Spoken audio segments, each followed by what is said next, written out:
Goeiedag almal. Ons kyk vandag na NGB artikel 7, die volkomenheid van die Heilige Skrif. Vandag bely ons geloof as volg.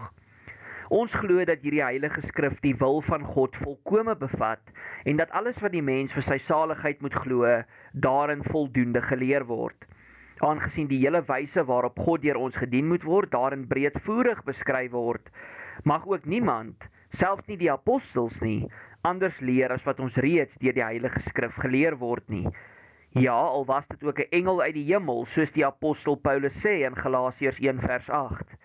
En aangesien dit verbode is om iets by die woord van God by te voeg of daarvan weg te laat, Deuteronomium 12 vers 32, blyk dit duidelik dat ons leer daarvan heeltemal volmaak en in alle opsigte volkome is.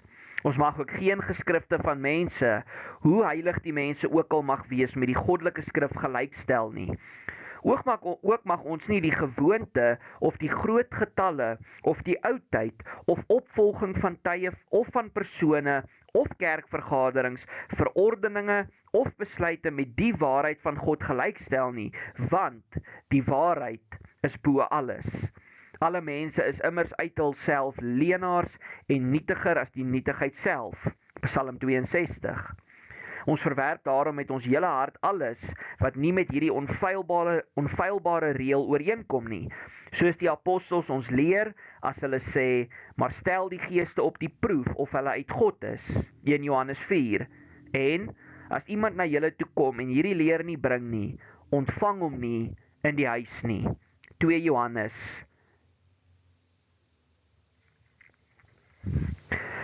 Nou die vorige keer het ons gekyk na NGB artikel 6, na die onderskeid tussen die kanonieke en die apokriewe boeke. Daar is 'n klomp boeke waar daar verlang oor gepraat is, moet hulle by die Heilige Skrif ingesluit word.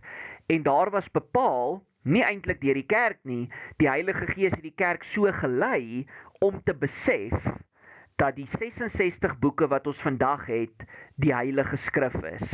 Dit is die 39 boeke wat nog altyd deel was van die Joodse Ou Testament en dan die 27 boeke van die Nuwe Testament wat ons vandag het. Dit is die Heilige Skrif en hulle moet onderskei word van ander boeke wat geskryf is wat voorgee om goddelike geskrifte te wees, maar dit nie eintlik is nie. Die boeke wat ons noem apokrief, hulle beteken weggesteek.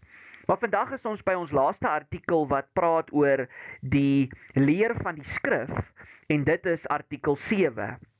Ons glo dat die Heilige Skrif die wil van God volkome bevat. Met ander woorde, hier praat ons van die genoegsaamheid van die skrif.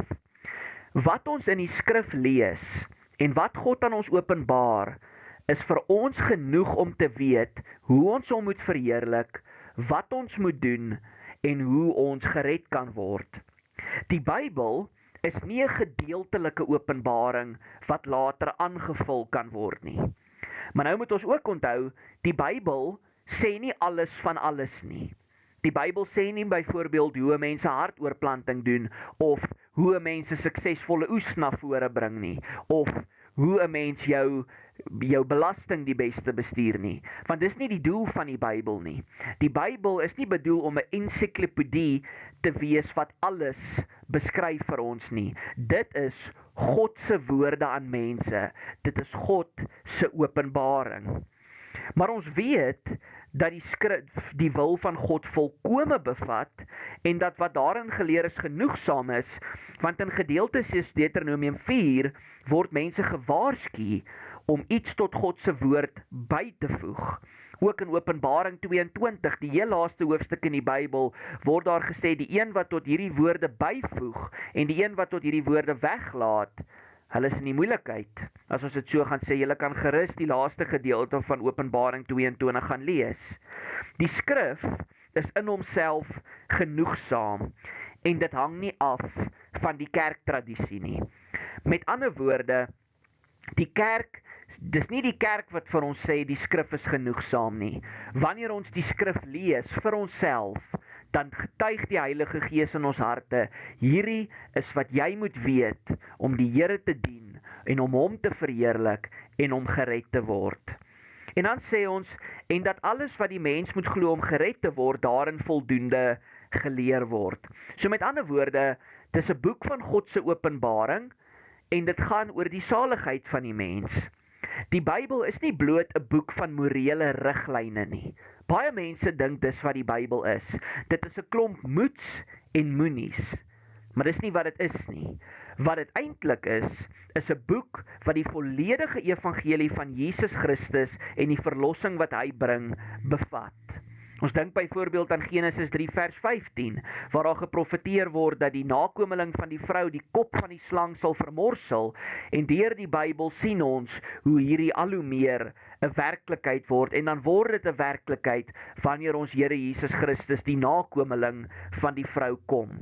Wat ons in die skrif vind, is dinge wat voldoende geleer word. Met ander woorde, niks buite die skrif is nodig nie. Jy hoef nie jou Bybel te lees en nog op iets staat te maak om gered te word nie. Alles is reeds geopenbaar. En die feit dat daar gewaarsku word daarteen dat ons nie goed moet byvoeg of weglaat nie, beklemtoon aan ons dat ons werk met 'n geslote kanon. Met ander woorde, ons het 'n openbaring van 66 boeke wat een wonderlike verhaal vertel. Maar daar gaan nooit boeke daarvan weggevat word nie, en daar gaan nooit weer boeke toegevoeg word nie.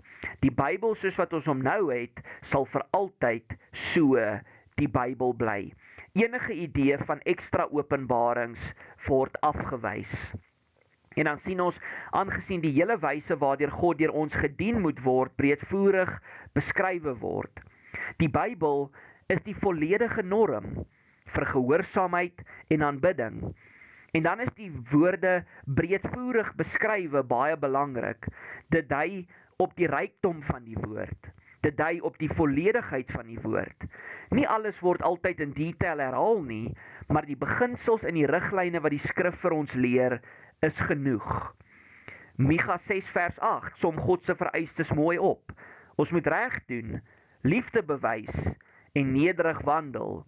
En dis alles gebaseer op God se openbare woord. En dan hoor ons, niemand, selfs nie 'n apostel of engel uit die hemel, mag anders leer as wat die Heilige Skrif reeds leer nie. Dit gaan slegs oor die gesag van die skrif. So selfs al sou jy dit ervaar, of jy voel, dat 'n engel in 'n droom jou besoek het, en vir jou gesê het, daar is nog ekstra goed wat God vir jou wil sê, wat nie in die Bybel is nie, dan verwerp jy dit. Nie 'n engel nie, nie 'n apostel, het die reg of die gesag om meer te sê, as wat God wil hê gesê moet word nie. En dan is mense, predikante en ook die normale gelowige is bloot bedienaars van die gesag. Ons dra geen gesag in onsself nie. 'n Ouderling het geen gesag in homself nie. 'n Diaken, 'n predikant het geen gesag in hulle self nie. Hulle is slegs mense wat die skrif, die enigste norm, die enigste gesag, bedien. En nou moet ons ook onthou wat in hierdie artikel gesê word, alle ander geskrifte is ondergeskik en moet getoets word. Met ander woorde, geen ander bron wat geskryf is op dieselfde vlak as die skrif nie. Ons moet onthou, selfs die belydenisskrifte, soos die Heidelbergse Katekismus, die Nederlandse geloofsbelydenis, die Dordtse leerreëls, geen van dit is op dieselfde vlak as die skrif nie. Ons aanvaar dit as gesagvol, want dit is akkurate opsommings van die skrif en dit weerspreek die skrif nie. Maar as daar byvoorbeeld iewers by 'n kerkraadsvergadering of by 'n meerdere vergadering gesê word, maar ek kan bewys dat hierdie artikel nie die skrif reg weerspieël nie, dan moet dit verander word, want die skrif is bo alles. Ons kan nie die werke van ander mense hoog ag, net omdat hulle byvoorbeeld belangrike mense was nie. Ons kan nie byvoorbeeld sê, die kerkvader Augustinus het so gesê, en daarom is dit waar nie. Ons kan nie sê, hierdie geskrifte is so oud, dit moet waar wees nie. Nee, ek bedoel, ons kyk vandag na die Jehova-getuies. Die Jehova-getuies glo 'n dwaalleer wat 1700 jaar oud is. Nie net omdat iets oud is, beteken dit dat dit waar is nie.